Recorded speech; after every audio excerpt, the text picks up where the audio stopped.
The young audience digs your music and sounds very much. How about you yourselves? Well, of course we like it. You know, that's what we're in it for, because we like the music we play and we get excitement out of it just as much as our audiences do. I don't think you've got to enjoy the music you play. Otherwise the whole thing becomes unnatural. And it's always better to be natural. And we don't like to force things.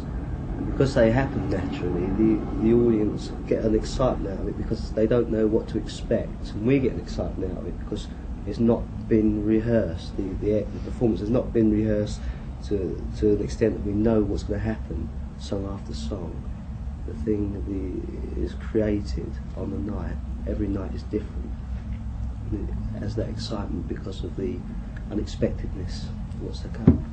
So is the role of the audience very important to you? Very important, yeah. We, I suppose you can look at us as a band that uses audience participation quite a lot. We've not got an act as such, you see. It's, as I said, it's a performance and it's different every night, so obviously we have to use the audience. This is why we find it very difficult to do television shows which are not live. Well, Status Quo is a relatively old band. You have been together for more than 10 years, but your big success began just a couple of years ago. Why? Well, the very early days were a little bit starry for us, a little bit plastic. We were dictated to. We were told what to do. We weren't playing our own kind of music. It wasn't a natural kind of music for us.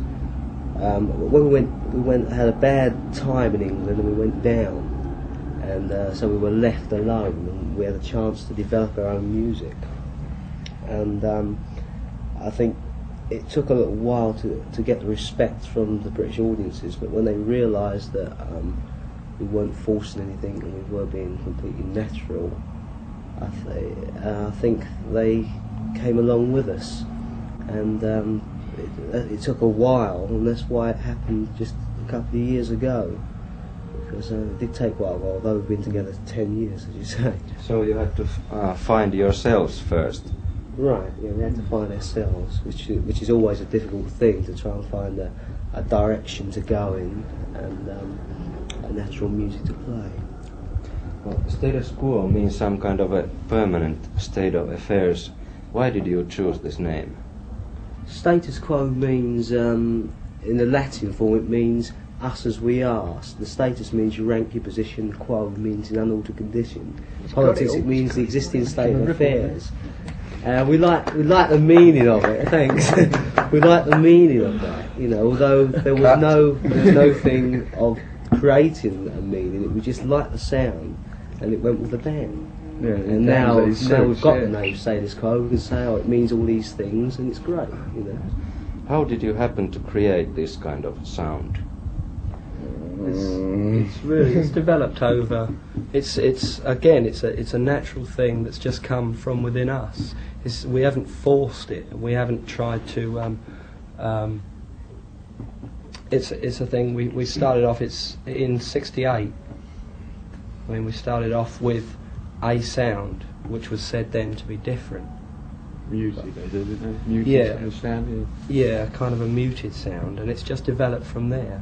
It's the four same sort of blokes, and it's just an advance on that sound, of progression on what we had then, a musical progression, which obviously has come about. We've all improved as musicians, and we've been together, you know, for 11 years. What kind of a future do you predict for this kind of heavy rock? How about your status in the future? There'll always be a future for heavy rock, as there's always been a future for rock in general. We can see a direction that we're going in, although we can't see the end.